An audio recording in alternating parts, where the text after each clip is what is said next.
Hello, live from my favorite New York City. This is Spilling the LoyalTEA. And Spilling the LoyalTEA is a Digitas podcast. I am co-host Melissa Berger, Digitas's Chief Solution Officer. And I am Brad Blackmon, Digitas Global Portfolio Lead. Amazing. Yeah. Well, we are very excited. It's been a minute since we've recorded, Brad, and I've missed you tremendously. But we have two incredible guests with us here today, and we are so fortunate that they are in New York. Honored.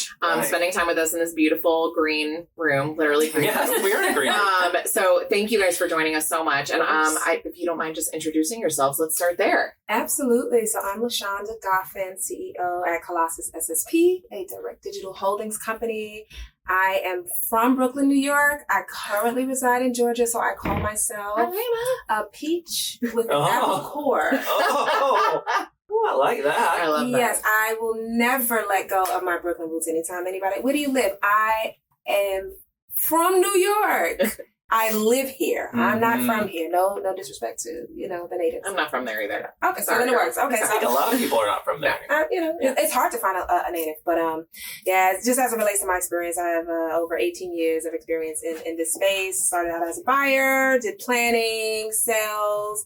I like to call myself a negotiator. At its core, and because I'm able to transfer those skills to my service providers as well. And that's how I keep my rates low. Exactly. I was able to transfer them down. But I've been with Colossus SSP since August of 2019, so I just hit my 5-year mark. Oh, congrats to you. It's been an amazing ride. I've been able to grow an amazing team, and Barbara will introduce herself soon, but she's here with me as well. We were able to double revenues, triple revenues year over year, really working across an amazing portfolio of brands, companies, publishers. And so I'm glad that, we're still kicking. Yes, awesome. You are. I think you're more than kicking. And I am Burnett. I head up buyer development here at Colossus. It's been great. Been here since February of 2021, and it's been fantastic. Previously, I was in the local broadcast side of the business. Oh, I could see. So I was all into the spots and the dots and the rating points and the GRPs. It was fantastic, and really, went from rep firms selling like 40 stations all the way to local stations, my last of which being under the NBC Universal umbrella. So that was great. And really that just kind of pushed me into really recognizing the importance of inclusivity and diversity. And so DDH and Colossus really was attractive to me from that standpoint. I think one of my most important jobs though is I'm a wife and a mom of 3 boys, Chase, Jackson, Jordan. I said it, your names are there. But really happy to be famous. Yes, there it is. But really happy to be here. And just like I said, loving working with Lashawnda. I think having a strong woman leader has been one of the most transformative things for me in my career. And so to see this come full circle has been great. That's awesome. Oh, wait. My husband won't ever give you need to say too. If hers gets a shout out. Sorry. I didn't say my husband's name. Hey, Mo Goffin, thank you. Thank you. He's holding down the fort with the 3 kids at home. Oh, yes, thank you. And so, yes, I'm a mom as well. I have 3 beautiful children at home, and they're ready for me to come back. I can only imagine. To Georgia?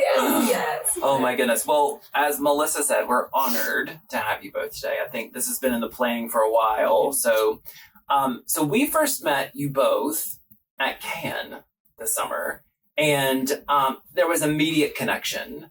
And I thank Denisha Lomax and Megan Jones for pulling that whole meeting together with us, and Steph Gilbert.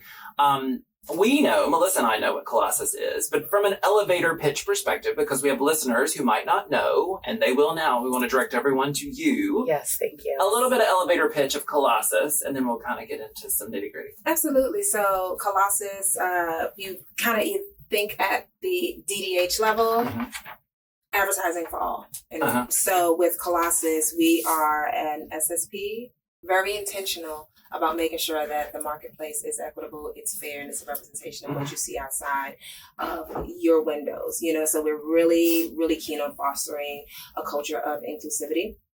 And we're committed to diverse representation. And so understanding that diversity is the majority, we want to make sure that everyone has the opportunity to enter this space, not only enter it, but thrive and be able to sustain into the program. Thrive.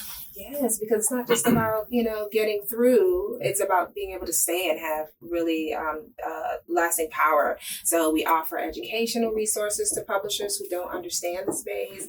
We're really challenging brands to give a chance to to publications that they have not heard of, right? Let's get out of this top 100. Oh, yeah. Let's open up the toolbox to see what else is in there to help you reach your goals and put your house together. And so we're using data to drive those connections, working with a various partners in this space when it comes to verification, data measurement. And so it's an amazing time to be alive, I would say, here at Colossus SSP. Yeah. I mean, Lashawnda really did say it all. And, I think just to kind of piggyback on that and also to touch back into my own history, really recognizing the importance of speaking individually to different communities and people. I have purchasing power as a woman and an earner, and I identify and am a Black woman. And so it's important for me. I mean, I live and have grown up in beautiful San Diego, California. Yes, it is beautiful, but it's not as diverse as people think as it pertains. So I know what it's Very like true. to be overlooked, right? I know what it's like to be kind of pushed to fit into a norm and to think that a size 1 is my goal size. And it's just not how my body's built, right? And so thankfully we have evolved. So really one of the things with Colossus that we're able to do is really help brands to tap into those communities and kind of offer that ear, not as the experts in those spaces, but just with an empathetic heart and really helping them to kind of connect them to publishers and content and things that are going to really help their message resonate and make sure that they have that staying power with communities that matter and are truly growth audiences. I mean, looking at I'm a geriatric millennial. However, looking at Gen Z, it's the most diverse, generation coming, for right? Sure. And they are a we generation, and they really, really care about what brands and how they show up in communities, whether they belong to them or not. So I think really just educating folks on that and really having the publisher set to really help foster and kind of bridge those gaps has been really important and one that I'm extremely passionate about. Awesome. And we're going to get into all of that later. Okay. So again, thank you for being here. And I think now our listeners know you, know Colossus, etc. So Melissa, you mentioned you're here. We haven't seen each other in a while. So sad. And you're going on one side of the planet, yes, I go on the other, and we only meet for these things now. I know, which is so sad. We're going to get better through the rest of this year and next year, Brad. But yeah, it's been a crazy travel year. I feel like I've said this on other sessions, but I've been gone more than I've been home this year. And parts of it I love. I love to travel. Obviously, I'm a loyalty person, so I love my points and my miles. Talk about it. I want to know all about that. Yes, my points will be paying for my honeymoon, right? Yes. So there is the benefit. Thank you, loyalty points. Truly, thank you. Spelling loyalty for the loyalty. But it's been a lot, but really, really good. So this year we've done a lot of really great travel with clients. I just got back from Australia, which yes, it is a 20-hour trip, so long time, and it's really weird when you skip a day going there and you land before you left on the way back. Right. So you're in the future. Truly talking about jet lag, but it was an incredible trip. We had some incredible meetings. The team down there from Digitas is just absolutely incredible. So I feel very fortunate to have been able to be there and be a part of that presentation and client engagement. But it's been a busy 2024, to say the least. I can't believe it's almost over, which is crazy. I know. Truly, you're in Q4. Yeah, we are. So, yeah, for sure. Busy year. But So, and Lashawnda, something you didn't tell us when we were in Cannes, because the Real Housewives of Name a City has been a topic of conversation. It's hard not to be. But the fact that you were on Real Housewives of the Potomac, and you also mentioned you might be on this season too. Tell us more. Tell us more about this. It's so funny because when it aired, what was that you? It was. Wow. So what's funny is I didn't know when I got the invitation from my line sister Wendy Osefo. Yeah. I am the godmother to her second child. Wow. And so, obviously I'm in the know of just what's happening. It was his first communion, him and his brother. Oh, yeah. And so she come on, we're doing a reception. And then I'm like, okay, I booked my flights, kids coming. She's like, okay, can you sign an NDA? This release. The cameras will be rolling. Yes. So the funniest part of it is my daughter was just here for, she's mom, did you sign the release form? Okay. So, they've got the camera set up. She's like, Mom, the drama's happening over there. Just eat your food. Act normal. Act like you've been here before. Just act like you've been here before. But I think the top of the icing on the cake, my husband is an actor, but he was credited as Lashawnda's husband. Oh, yeah. And I got a credit on IMDb, which was so you funny. did. That's how I found out about it. But they even changed his bio. They said, husband to Lashonda Goffin. Oh, yes. He said, so I've just been... Listen, the Real That's how it Housewives, should no be. joke. That skyrocketed you. It did. Well, I love it. Well, after this, we're going to spill some tea about that. Yeah. But not on recording. Because of the paperwork. I know. Barbara, tell us about what you've been doing this summer. I mean, I've been momming after I saw you all in Cannes, but one of the really cool things I did is I went to a mall. I love that you And think this is like it's a As cool a thing child of again. the 80s, I'm Yes, loving I love it. It's a highlight, and I feel like, unfortunately, the mall experience hasn't been what it has always been. Oh. But I went to a real mall, and there were people shopping, and they were saying, excuse me, and we were all looking at the same sales, and we were saying, that looks good on you, and it was just really a fun experience. What we and it all was used to do, nostalgic. interact with each other. Yes, and I was looking for coupons on my phone, and I was seeing who emailed me. I mean, it was like all the things. And when I was in Children's Place, I'm searching, do I have a coupon or what's going on here? So it was a really fun experience. Definitely had a Wetzel's pretzel because Yes. I why have not? to. Yeah. And so it was just a really fun experience. But outside of that, just like I said, momming, light travel, went to the South for it's my second time in the South. Really? I went to Atlanta. Oh, yeah. And it was quite fun. But yeah, that's really it. And like I said, momming, I went to Utah, another mall I went to there. So it was great. Are you exploring all the malls of America? I'm trying to see where the pulse is Okay, in the world. Big question though. Yes. Are you gonna get up and get in line at some sort of store for Black Friday now that you're malling again? Like, is that Ever done it? I have Yeah. I have done it once in my life, and I I went feel like to it's coming back. It is, The and lines. the lines are good. The nostalgia's good. The waiting, the feeling like you got the thing. Yeah. I don't know what I want yet, but I'm not opposed. And I honestly want to drag my kids to it because I feel like it's a part of life. Like, they're very digitally, Mom, did you log on? It's Black Friday. I'm like, no. You have to get up at 4:00 in the morning. You have to drive to the Kmart Yes. and sit. For sure. Yes. Or if I'm now showing my cards in terms of both my age and where I'm from, Mervyn's. Oh, yeah. And Mervyn's. there was a commercial, I will never forget it, of the lady being like, open Mhm. for their Black Friday sale. And I wanted my Arizona jeans, which I think is a JCPenney thing, but whatever. Yeah. I mean, all the stores. Yes. Yeah, I well, think it's now part Black of it. Friday starts in right now. Yeah. It is happening Here we right are. now. First of all, Prime the fact days of right seeing now. all the I decor know. they basically have, Valentine's Day already I in know. the stores right now. And I'm not ready. I haven't That's even, where marketing Holiday goes a little just whatever. sideways. Yeah, I have I'm not- Christmas year round, so I mean, She loves it. We were just talking about Hallmark movies. That's another. Listen, we could gab for hours. Yes. My It's parents here. have their tree up. Just saying. What? Then I can put mine up too. Yeah, I know. I waited until Just don't take it November down, 1st and last then year. it's just No. My parents put their tree up. Decor. I My know. husband says it turns into a Valentine. I love Bush because it Oh, just stays yeah. up through. oh, I love that's it. him. I love Yeah, Bush. I'm terrible with that. I am the, day after Thanksgiving. To the day after Christmas. Yep.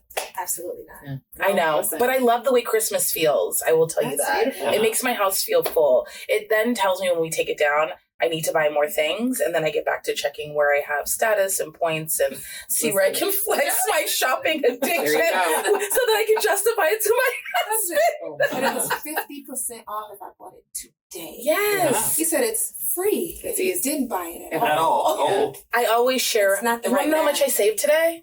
And it's never, do you want to know how much I spent today? No. Because then he just asked me, what's this box? That one's for you. Yeah. That's my That's how favorite. you That do one it. right there. That's, And how, the stack. that's the way you do math. Mhm. It To is. make it. I know. Yes. For all the shoppers. All right. Well, again, we could gab about all of this for hours, but I want to talk about kind of the topic at hand today that I know is near and dear to you all as well as to us. As we think about kind of how brands actually can build loyalty through more inclusive marketing, which I know is really important. Thinking about kind of like resonating with different audiences. And as Brad mentioned earlier, we're so lucky to have Denisha at Digitas. And I think I'm impressed. Not only do we think about what diversity means for our own organization, but helping clients make sure that they're opening up doors and being inclusive. So would love to just kind of talk a little bit about, what that means to you all and how you kind of think about, the inclusivity that you guys have created as a part of Colossus. I can go into that. Really, I think in terms of truly just leaning in, right? Understanding who your audience is and having really the audience first approach, right? We had a great partnership with McDonald's, who was a wonderful partner in a program that we launched called Momentum. And this program really was one where we recognized, and, the client helped us recognize, and it was over conversation where we recognized that there was just a gap in knowledge, right? We talk about the work that we do with publishers and how we're working with a lot of endemic publishers that tend to be underrepresented. And this rise to really asking them to deliver in the wake of 2020.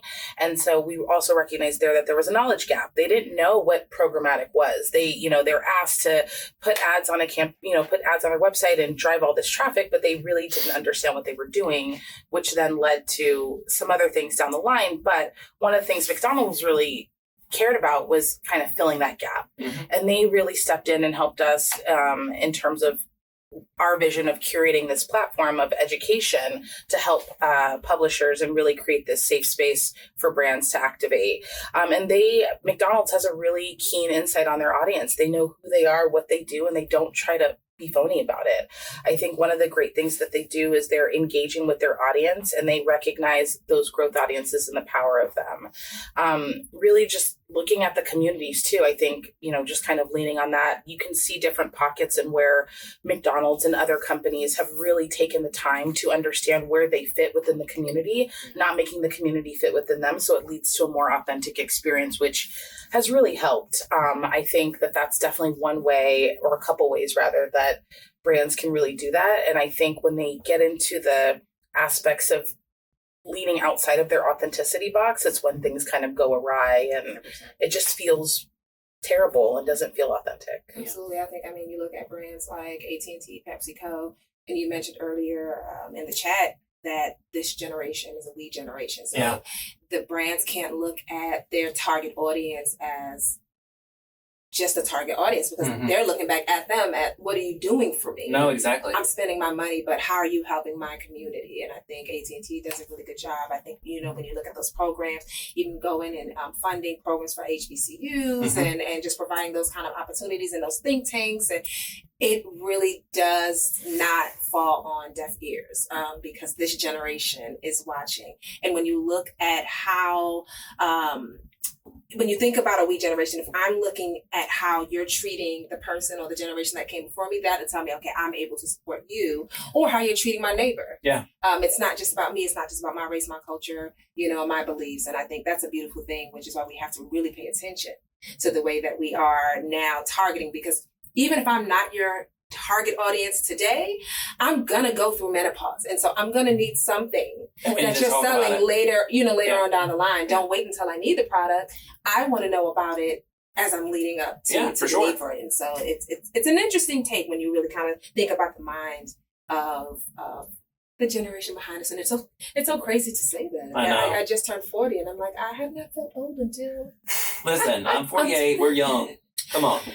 My knee, this knee and this ankle don't feel young. I got you. But the rest of me does. Perfect. I'm going into 30 fine. And so 30 fine. Yes, it's 30 fine. And so this has been a transition for me, but I do resonate with just, I know which brands I'm leaning into already. Of course. And I'm also, to Lashawnda and all of our points, like paying attention, right? To who's doing what. And some of the things may be authentic to my community, but the neighboring communities around me, right? So there's an intersectionality there that really matters. And not all of it is going to come to me in an ad. No. Yep. For sure. And I think that that's one of the bigger things too. It's like we all want to tout things from the rooftops and say how great we are, but I think it's back to the authenticity piece, like what matters and what makes sense. Yeah, agreed. I love that you're going down the generational conversation and also around audiences. So Colossus has released several white papers, which I think everyone should digest, called Cracking the Code, which I love, by the way. But you have one that specifically addresses multicultural and Gen Z and how they're reshaping mainstream marketing. I would love for you to kind of go into that a bit and talk, because you're just teasing about it, but like if we could go into it a little bit more, I think that would be great. Well, I will just kind of speak to it in terms of the fact that, as we mentioned before, this is a we generation with Gen Z. We've mentioned that they're the most diverse. They're paying attention and they're really acting with their dollar, right? So I think previously it was called cancel culture, but I really think it's just the consumer recognizing that they have power and that they can utilize their power within the dollar and go from there. I'm sorry. I know that there's a power of editing and stuff. Yes, but I was like, wait, there's something really good. There's something really good there. No, I think the two key words that we want to harp on is intentionality and then authenticity. Perfect. Yes. Right. We know when you're being fake. You know, we all have a sense of discernment in us that kind of goes off when we feel like something is just not right, or you feel like you're being taken advantage of, or just sold.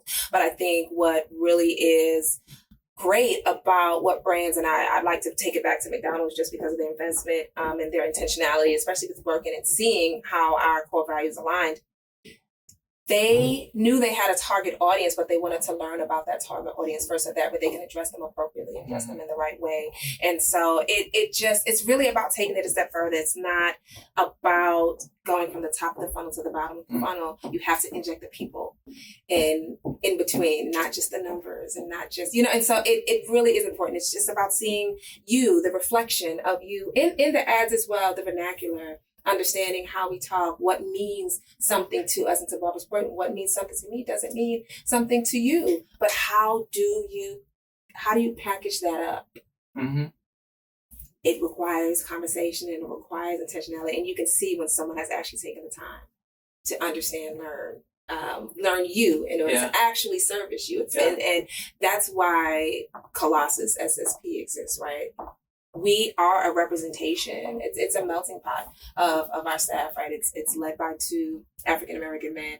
We have a Hispanic chief growth officer. Colossus is women-led. We have Anthony Zemenga on our publisher development team, who is of Cuban and Dominican descent.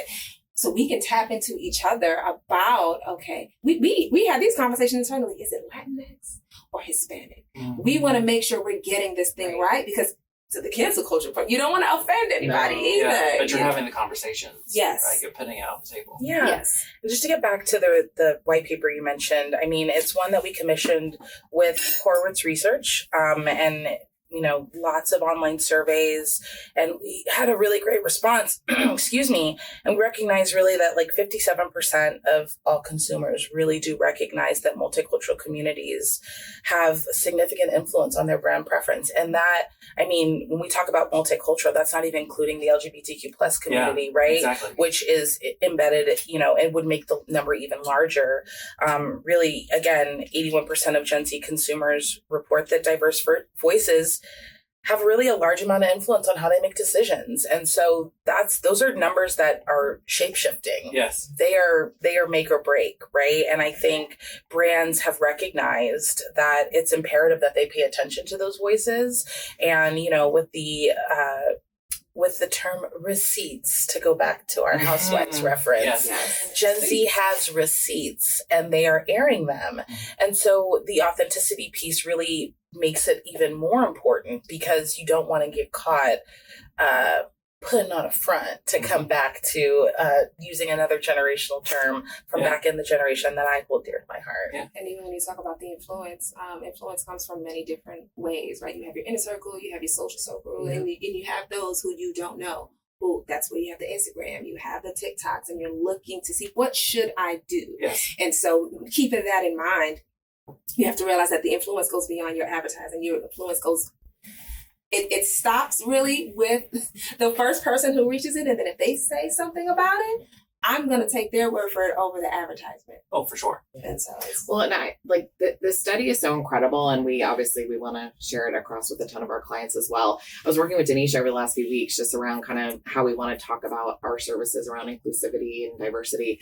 And there was some incredible stats I saw around like the buying power of the multicultural audiences and what that's moving to. I think $7 trillion in the next year or so, but only less than 10% of media spend. Yeah, it's roughly five. Believe it or not.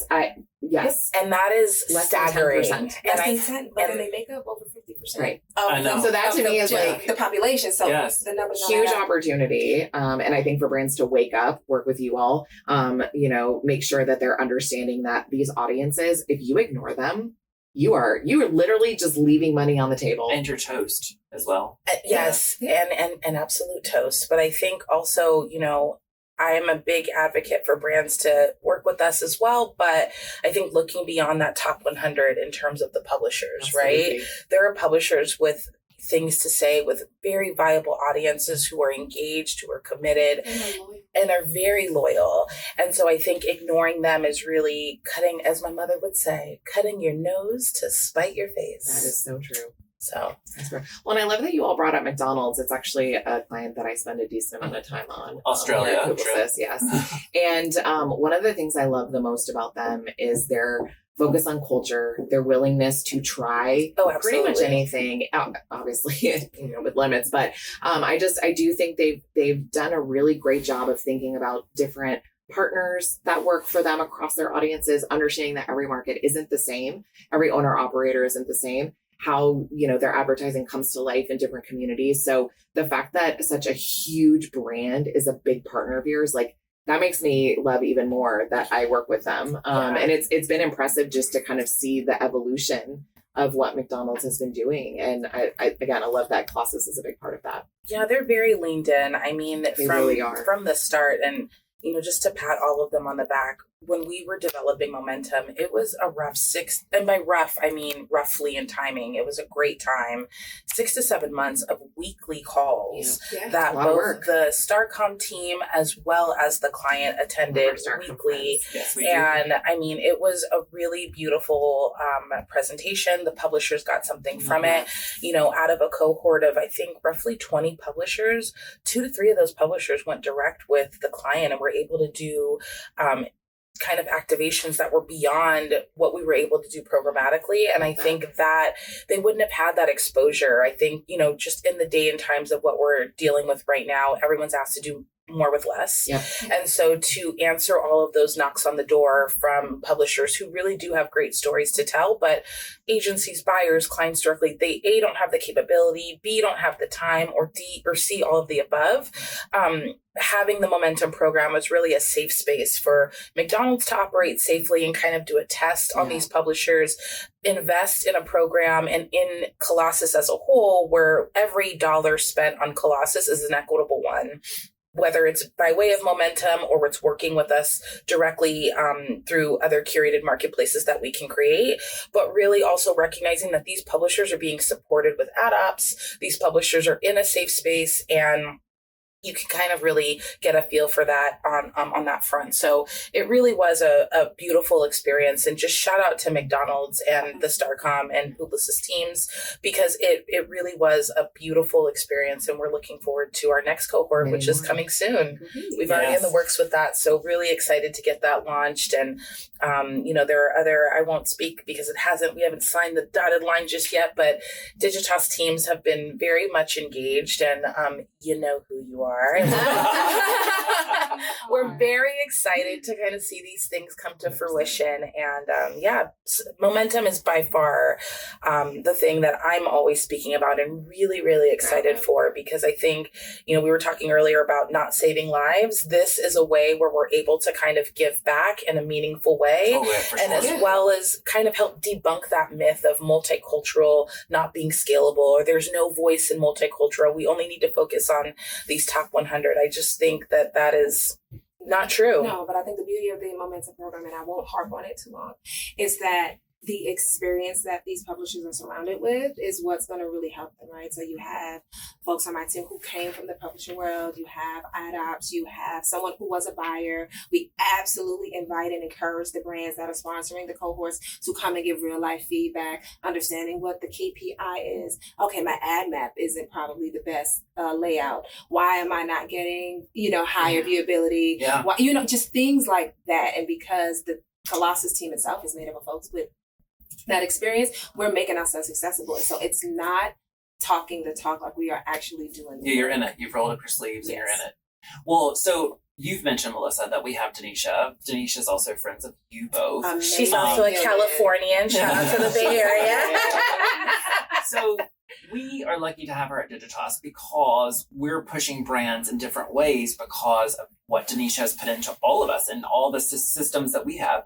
If a brand doesn't have someone like Denisha, how do they get started? Do they come to you directly? Like, talk about that a bit, because we want to port everyone, all of our listeners, back to you. Absolutely. That is what we encourage. We say to all of our buyers and partners that we work with, this cannot be a transactional relationship. Mm-hmm. If you come to me, your plan is done, your strategy is done, you just want a deal ID, that is not necessarily the best way to see success. Yep. It is about being a true partner and really tapping into what is your need. But it's also about having the patience, having the ability to fail and make it right. Mm-hmm. Let's talk through, okay, what does this inventory set look like? Let's make sure that we have the ability to optimize in real time. Let's see, what capability do you need that we don't have? Yeah. Like that's I think the beauty of being a nimble team and actually being so hands-on is that we truly position ourselves as an efficiency partner. Like, you're not a client of ours. We really want to understand what is it that you need. And if you don't have it, let us do that thing for you. That's really kind of where the Momentum program even came about. Okay. You have a brand like McDonald's who gets pitched all the time. They don't have the bandwidth to answer every knock for every publisher that wants a piece of their budget. We said, bring them to us.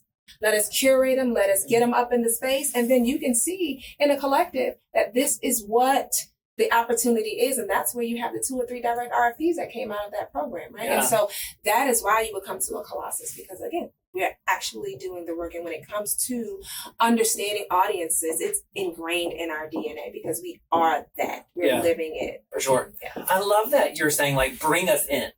Don't just come to us with the plan to say I need a deal, but like, bring us in and we will help you through the process, and also we'll grow this together. We're going to share strengths, weaknesses, and we're going to partner on this together. And I think that's the best way to look at it truly, is the growth together, right? We talk about, dating, and I say this meaning, you go on a date, it's like, this person wasn't great, so I just dumped him. We want to be married. Where we're going to have some troubles. We're going to grow together and make this and be able to look back 2, 3, 10 years. But remember when we couldn't figure out who's going to wash dishes, and now we have this together. And so it's great on that front. And I think, the way that we talk about the relationship building is very something that's kind of endemic in us, right? I think looking at the different cultures in which we come from and just the different communities that are represented within Colossus, whether it's women, LGBTQ+, AA, the list goes on.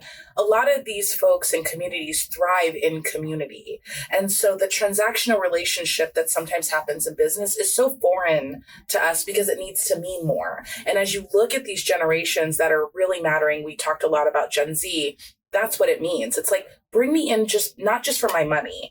Know who I am, know what I mean. And we want to do that to our clients and kind of show brands, this is how we grow together. As your brand's going to have lift, you obviously are going to see things on the sales side, all of that lift, but really it's about working together and really having that collective together.